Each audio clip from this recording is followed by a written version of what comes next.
सभी दर्शकों को डॉक्टर शुक्ला का नमस्कार।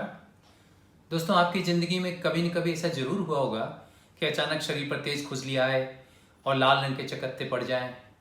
तो ये चकत्ते होते हैं हाइव्स या अर्टिकेरिया। तो यही आज का टॉपिक है।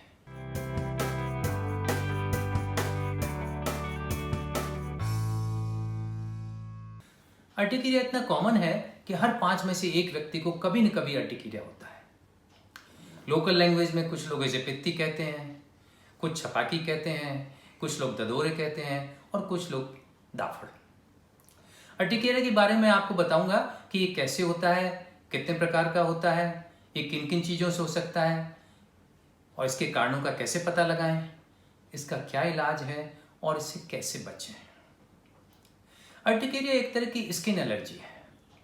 एलर्जी का मतलब है कि अगर बाहर की कोई चीज़ अपनी बॉडी में जाती है और बॉडी उसे पसंद नहीं करती तो बॉडी उसके खिलाफ एक रिएक्शन पैदा करती है और ये रिएक्शन ही एलर्जी होती है। आजकल एलर्जी वर्ड बहुत कॉमन हो गया है।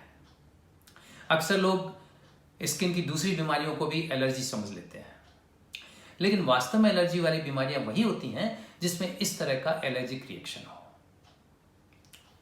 अब सवाल यह है कि अर्टिकेरिया होता कैसे है, इसे कैसे पहचानें अपन। तो शरीर पर बहुत तेज खुजली आना और फिर लाल रंग के छोटे बड़े चकत्ते पड़ जाना, यही अर्टिकेरिया की पहचान है। ये चकत्ते ऐसे लगते हैं जैसे कोई चींटी काटने से हो जाते हो। इन्हीं चकत्तों या स्वेलिंग्स को हाइव्स या व्हील्स कहते हैं। ये व्हील्स बॉडी में कहीं भी हो सकते हैं और 24 घंटे के अंदर ये गायब हो जाते हैं, लेकिन फिर दूसरे नए व्हील्स निकल के आ जाते हैं। इनका साइज कुछ भी हो सकता है, कुछ मिलीमीटर से लेके कुछ सेंटीमीटर्स तक का। कभी कभी ये बहुत बड़े साइज के हो जाते हैं, तब हम इनको कहते हैं जाइंट अर्टिकेरिया। इन व्हील्स को जब हम दबाते हैं तो ये सफेद पड़ जाते हैं। अब समझते हैं कि अर्टिकेरिया बनता कैसे है। देखिए, जब किसी बाहरी चीज का बॉडी से सामना होता है तो अपना इम्यून सिस्टम एक्टिव हो जाता है और उससे हिस्टामिन रिलीज होती है और हिस्टामिन जैसे कुछ दूसरे केमिकल्स भी रिलीज होते हैं। तो ये केमिकल्स खुजली पैदा करते हैं और खून की जो छोटी छोटी नलियां होती हैं, जिनको अपन कैपिलरीज कहते हैं, उनमें से फ्लूइड निकल आता है और उस फ्लूइड से ही वो स्वेलिंग बन जाती है। अर्टिकेरिया कुछ दिनों में ठीक हो जाता है या फिर कई महीनों या सालों तक चल सकता है। जो अर्टिकेरिया 6 हफ्ते के अंदर अंदर ठीक हो जाए उसको तो हम कहते हैं एक्यूट अर्टिकेरिया, और जो 6 हफ्ते से ज्यादा टाइम ले उसको हम कहते हैं क्रॉनिक अर्टिकेरिया। अब जानते हैं कि अर्टिकेरिया होता क्यों है। जैसा कि मैंने आपको अभी बताया कि ये किसी चीज के अगेंस्ट बॉडी का एक रिएक्शन है। तो लेकिन वो कौन सी चीजें हैं जिनसे ये रिएक्शन हो सकता है, यानी अर्टिकेरिया के कारण क्या है। तो अर्टिकेरिया होने के बहुत सारे कारण हैं। अक्सर लोग समझते हैं कि ये किसी खाने की चीज से हो गया होगा। कई लोग तो कहते हैं कि पानी में चींटी पीने से अर्टिकेरिया हो गया, पर वास्तव में तो अर्टिकेरिया होने के इतने सारे कारण हैं कि उनको गिनना भी शायद मुश्किल हो जाएगा। तो इनमें से ज्यादातर कारण या तो हवा में मौजूद चीजों से है जो हमारी सांस के साथ अंदर जाते हैं, जिनको हम कहते हैं इनहेलेंट्स, या फिर कोई फूड आइटम होता है जिससे अर्टिकेरिया होता है। तो हमारे वातावरण में हजारों चीजें हैं जो एलर्जी कर सकती हैं। अगर आपके घर में या आसपास प्लांट्स हैं तो आपको उनके पोलन से या कुछ तरह की घास से या किसी प्लांट से एलर्जी हो सकती है, या फिर जो लोग पेट्स रखते हैं उनके स्किन फ्लेक्स से या उनके बालों से एलर्जी हो सकती है। हाउस डस्ट भी एलर्जी का कारण बन सकती है। खाने में वैसे तो कोई भी चीज एलर्जी कर सकती है, लेकिन कुछ चीजें ऐसी होती हैं जो ज्यादा कॉमन है, जिनके चांसेस ज्यादा है, जैसे कि मिल्क है, पीनट्स हैं, चीज है, एग्स हैं, नट्स हैं या सेलफिश है। इन फूड आइटम्स के साथ साथ आजकल फूड को सुंदर, स्वादिष्ट और टिकाऊ बनाने के लिए कई तरह के केमिकल्स यूज करते हैं। ये केमिकल्स फ्लेवरिंग एजेंट्स के रूप में या एमल्सिफायर के रूप में या प्रिजर्वेटिव के रूप में या आर्टिफिशियल कलर्स के रूप में यूज किए जाते हैं। इसलिए फूड में डाले हुए केमिकल्स भी एलर्जी का एक बड़ा कारण हो सकते हैं। दवाइयां भी कई बार अर्टिकेरिया कर सकती हैं। वैसे तो कोई भी दवाई अर्टिकेरिया कर सकती है, लेकिन कुछ दवाइयों के चांसेस ज्यादा होते हैं, जैसे कि पेनिसिलिन, सल्फा, एस्प्रिन आदि। इसी तरह किसी कीड़े के काटने से भी अर्टिकेरिया हो सकता है। अर्टिकेरिया का एक और भी कारण हो सकता है कि बॉडी में कोई बैक्टीरियल इन्फेक्शन हो या वायरल इन्फेक्शन हो, जैसे कि जुकाम के बाद अर्टिकेरिया हो जाए, या गला खराब होने से हो जाए, या यूरिन इन्फेक्शन के कारण से हो जाए, या फिर बॉडी में कहीं भी कोई पैरासाइट्स हो तो उससे भी अर्टिकेरिया हो सकता है। इसीलिए अर्टिकेरिया होने पर लोग अक्सर कह देते हैं ना कि पेट में कीड़े हैं, और लोग तो अपने आप कीड़े मारने की दवाइयां भी ले लेते हैं। कभी कभी स्ट्रेस भी अर्टिकेरिया का कारण हो सकता है। अभी तक जितनी भी चीजें मैंने आपको बताई वो सब अपने शरीर में अंदर जाकर और एलर्जिक रिएक्शन पैदा करती है और उससे अर्टिकेरिया बनता है। अब मैं आपको कुछ ऐसे इंटरेस्टिंग अर्टिकेरिया बताता हूं जिनमें कोई वास्तविक एलर्जिक रिएक्शन नहीं होता है, लेकिन फिर भी अर्टिकेरिया हो जाता है, और वो किसी दूसरे कारण से होता है। इस तरह के अर्टिकेरिया को हम कहते हैं फिजिकल अर्टिकेरिया। तो इसके कुछ उदाहरण मैं आपको देता हूं। कुछ लोगों को भागने दौड़ने से, एक्सरसाइज करने से, या बहुत तेज मिर्ची खाने से, और यहां तक इवन बहुत तेज गुस्सा आने से भी अर्टिकेरिया हो जाता है।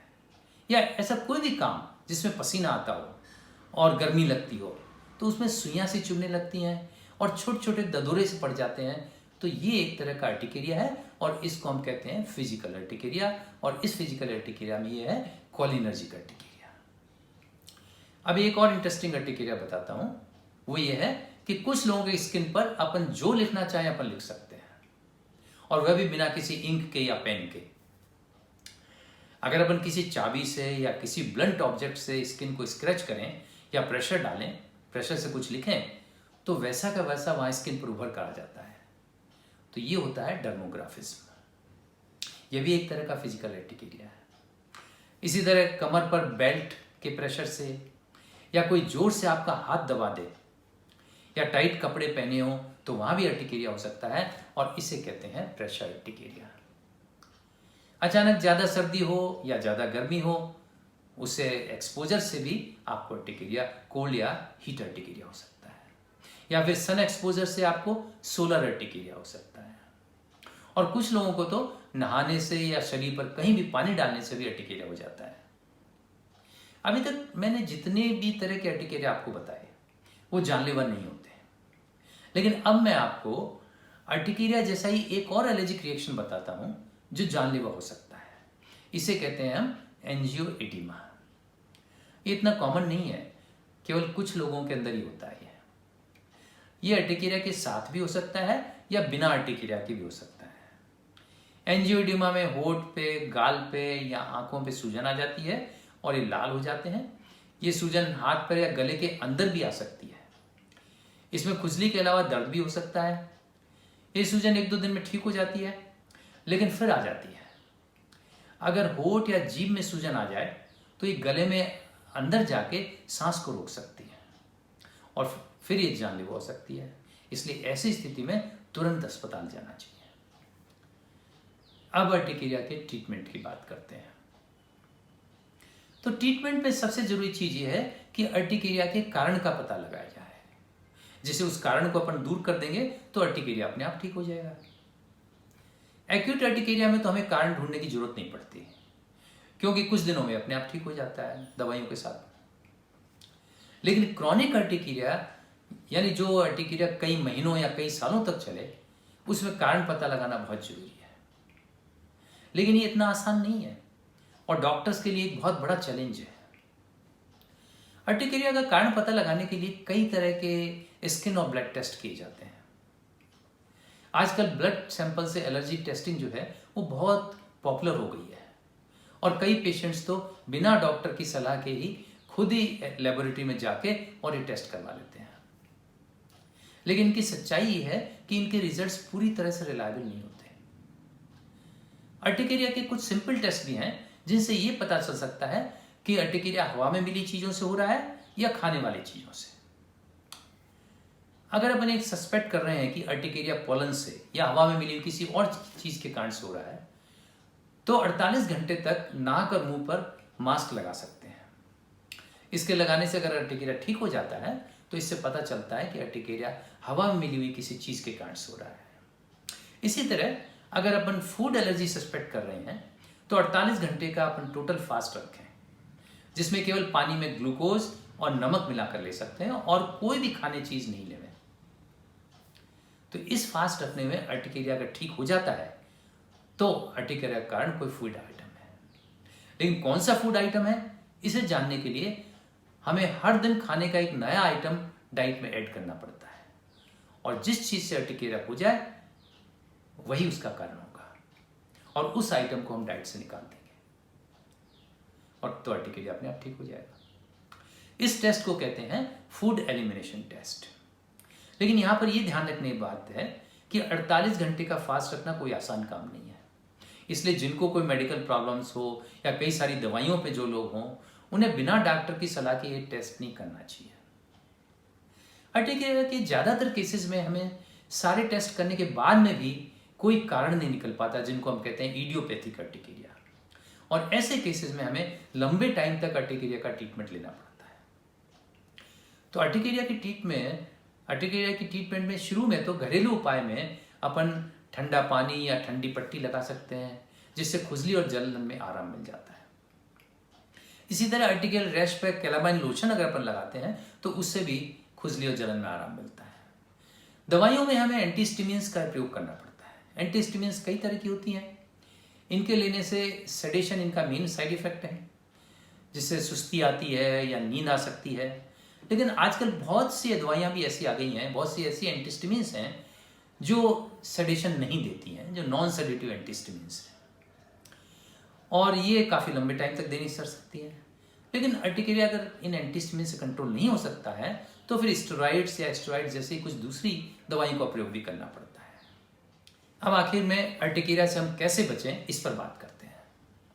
तो जहाँ तक संभव हो हमें केमिकल्स वाला फूड नहीं लेना चाहिए, और ये पता लग जाए कि किसी फूड आइटम से एलर्जी है तो उसको यूज़ नहीं करना चाहिए।